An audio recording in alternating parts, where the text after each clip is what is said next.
भारत एक अद्भुत देश है। अमूल्य सांस्कृतिक संपदा की झलक पूरे भारत में देखी जा सकती है और ये हमें मिली है विरासत में। हर राज्य की अपनी हस्तकलाएं हैं जो वहां के गांव, कस्बों, शहरों में फल फूल रही हैं और देखा जाए तो यही हमारी संस्कृति का अलंकार भी है। कई बार मन में जिज्ञासा होती है यह जानने की कि ये कलाकृतियां, ये हस्तशिल्प हम तक पहुंचने का सफर कैसे पूरा करती हैं। बनाने वाले के हाथों में कौन सा जादू होता है? तो अलबेले हाथों के हुनर के सफर का हमारा अगला पड़ाव है फिरोजाबाद। फिरोजाबाद उत्तर मध्य भारत के पश्चिमी उत्तर प्रदेश में स्थित है। ये दिल्ली से 240 किलोमीटर और आगरा से 40 किलोमीटर की दूरी पर है। इसकी दक्षिण की सीमा में यमुना नदी बहती है। यहां आधी आबादी चूड़ी उत्पादन कार्य से जुड़ी है। इसे चूड़ियों का शहर और सुहाग नगरी भी कहते हैं।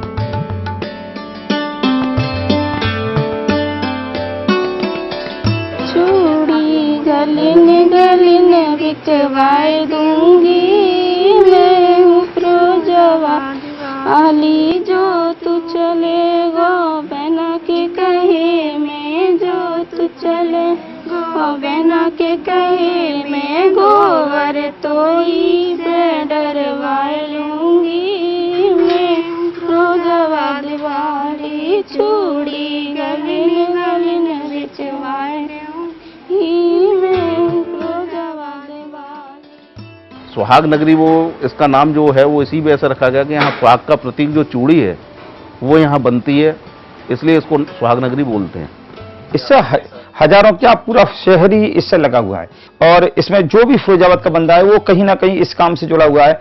चाहे वो इसका रॉ मटेरियल बेच रहा है, चाहे वो इसकी गैस की सप्लाई दे रहा है, या कोई बंदा डब्बा दे रहा है, या कोई बंदा इसका ये बांधने का है जो मटेरियल वो दे रहा है। फिरोजाबाद का प्राचीन नाम चंदवार नगर था। फिरोजाबाद नाम अकबर के शासनकाल में दिया गया था। कहते हैं उस समय यहाँ लुटेरों का आतंक होने के कारण अकबर ने फिरोज नामक एक शख्स को अपनी सेना के साथ यहाँ भेजा और उन्हीं के नाम से फिरोजाबाद ने अपना नया नाम पाया। फिरोज शाह का मकबरा और कटरा पठानन के खंडहर आज भी इस बात के गवाह हैं। प्राचीन काल में हमलावर कांच की बहुत सी चीजें भारत लाए। इन कांच की चीजों में से जो बेकार होती थी उन्हें इकट्ठा करके स्थानीय भट्टी में, जिसे भैंसा भट्टी कहते थे, पिघलाया जाता था। फिरोजाबाद में ये कांच के काम की शुरुआत थी। फिरोजाबाद की बेसिकली ग्लास इंडस्ट्री जो वो 1908 में यहाँ ग्लास क्रिस्टल बनना शुरू हुआ। उस क्रिस्टल के बाद छोटी छोटी भट्टियाँ, उनमें उस कांच को पिघलाकर बीड्स और बैंगल्स वो बिना जोड़ की बनती थी उस समय।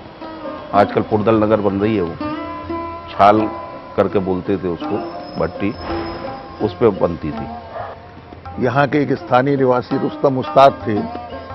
उन्होंने एक प्रकार के रोलर का आविष्कार किया अपनी बुद्धि और विवेक से, जिससे वो क्रिस्टल्स को मेल्ट करके और वो रोलर पर उसको रिंग्स के रूप में रोटेट करके बनाने लगे, जिसको बीलन प्रथा कहते हैं। और उससे उस कारखाने में, फिर चूड़ी के कारखानों में वो बीलन बनने लगे।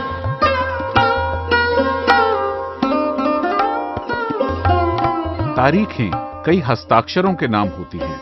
सदियां विकास का परिचय बनती हैं। फिर भी कुछ बातें किंवदंतियों की तरह आज भी होती हैं। जैसे ये चूड़ियां, कितना प्यार, कितनी भावनाएं बसी होती हैं चूड़ियों के रंगों में, मीनाकारी में। ये तो कोई इन बनाने वालों से पूछे। बिना मिले, बिना जाने, बिना सोचे भी हाथ में खनकती चूड़ियां इनसे एक रिश्ता बना ही लेती हैं। हमें लगभग 25 साल हुए काम करते। सारे काम किए, कारखाने में जितने भी फैक्ट्री में काम है सभी किए हमने। जब मैं छोटा था तो 20 रुपए मिला करते थे। अब होले होले होले होले में बत्ती लाना सीख गया तो मेरी करीबन 300 रुपए की इनकम हो गई। अब बत्तियों से भी ऊपर मैं जगह पे पहुंच गया हूँ।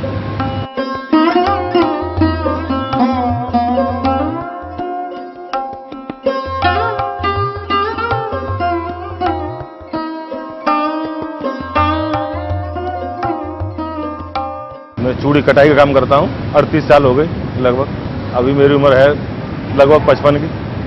पहले मैंने जो पुराई का काम होता है वो किया, गिनाई की और गोदाम में चिकलाई की, छटाई की, उसके बाद एंड कटाई का होता है। मैं जानता ही नहीं और कुछ। और कोई काम दूसरा करो तो उसके लिए पैसा होना चाहिए, वो नहीं है। इतिहास तो करीब 100 साल पुराना है। हमारी पैदाश, हमारे बाबा परदादे यहीं पैदा हुए और यहीं से चले गए। अब हमारी जो चौथी पीढ़ी है,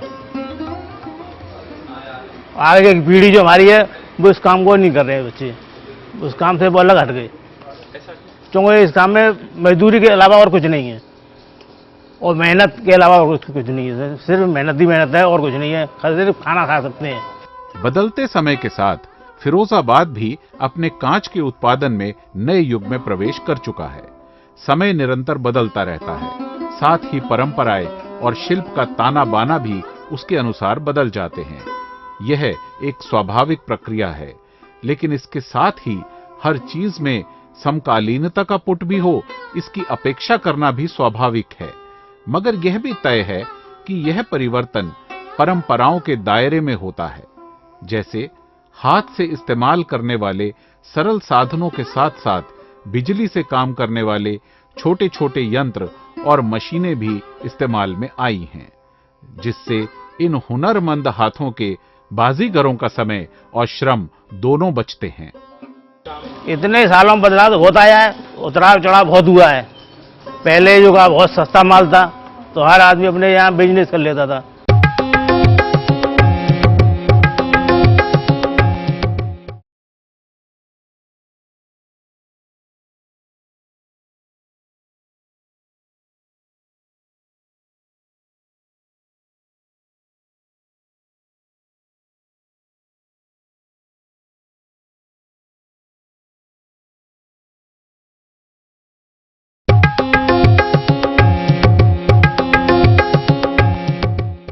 लगभग 20 वर्ष 15-16 वर्ष पहले जो यहाँ पर कोयला जलाया जाता था, जिससे कारखानों को में कांच को गर्म करने का, कांच को बनाने का काम होता था, उसके स्थान पर नेचुरल गैस को प्रदान किया गया सरकार के द्वारा, क्योंकि ये कहा गया कि कोयले से जो अपना विश्व धरोहर ताजमहल है उसको नुकसान पहुंच रहा है।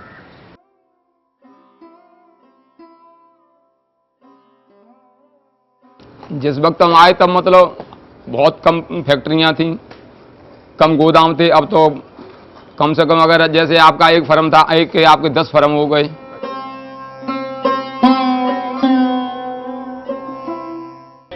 इतने सालों में बदलाव होता है, उतराव चढ़ाव बहुत हुआ है। पहले जो का बहुत सस्ता माल था तो हर आदमी अपने यहाँ बिजनेस कर लेता था और आज उसकी महंगाई इतनी है कि जब आज से 40 साल पहले ये 4 रुपए का एक गुच्छा आता था ब्लेंड का, आज वो 120 रुपए का आता है, 120 रुपए 30 रुपए का आता है। तो कितनी महंगाई हुई। तो छोटे मोटे आदमी का काम रहा नहीं, इसमें सब पैसे वाला काम हो गया। जो पैसा है ही नहीं किसी के पास इतना। 24 चूड़ियाँ 30 चूड़ियाँ हाथों में पहनी जाती थी, अब 4 चूड़ियों का काम हो रहा है। जो महंगाई है, पैसा नहीं है, कहाँ से लाएगा आदमी। और हमारे पास भी पैसा नहीं है तो हमको भी उसी हिसाब से चलना पड़ता है। सबसे पहले घुंडी उठती है, फिर बॉल उठता है, फिर बत्ती वाला बत्ती लगाता है, फिर गुल्ली वाला गुल्ली लाता है, फिर लौम बनाता है, फिर लौम वाला फिर पेल वालों को देता है, पेल वाला फिर सिकैये को देता है, सिकैया फिर तार वाले को देता है, फिर मुठिया मुट्ठा मिलाता है। देन आपका पूरा मुट्ठा आता है, फिर ये कटाई होती है, फिर ये तोड़ा बन जाता है। फिर इसके बाद फिर जुड़ैया उठा के ले जाता है, जुड़ैया जिसके जोड़ देता है, जोड़ देता है जुड़ैया इसके। फिर जो गोदाम का प्रोसेस होता है, जो भी बनाए, हिल बनाए, जरी बनाए, और भी बहुत सारी डिजाइन होती है वो बनाता है इस पर चूड़ी पे, तो फिनिशिंग देता है जो जैसी फिनिशिंग देना चाहे। भट्टियों से तपते, काम में तल्लीन कारीगरों से भरे इन कारखानों से शुरू होता है इन चूड़ियों का सफर।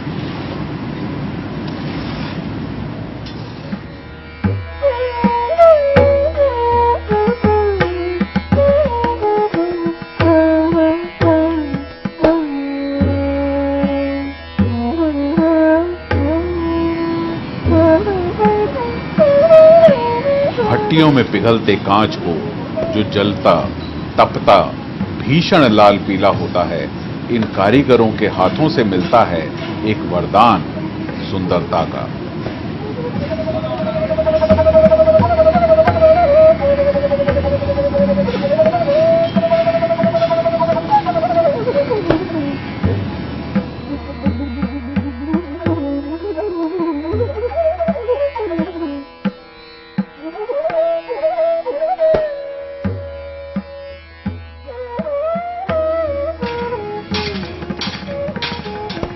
इस लचीले कांच को रोलर से पिरोया जाता है कुछ अनूठे अटूट धागों में।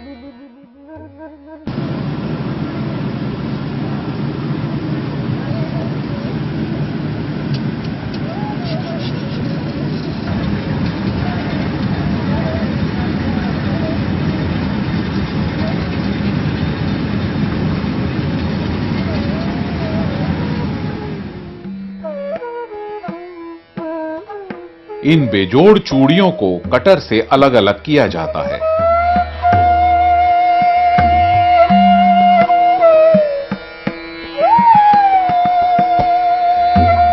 रस्सी में बंधे ठेलियों पे लदे पर मंसूबे से स्वतंत्र होता है एक एक तोड़ा चूड़ियों का जत्था।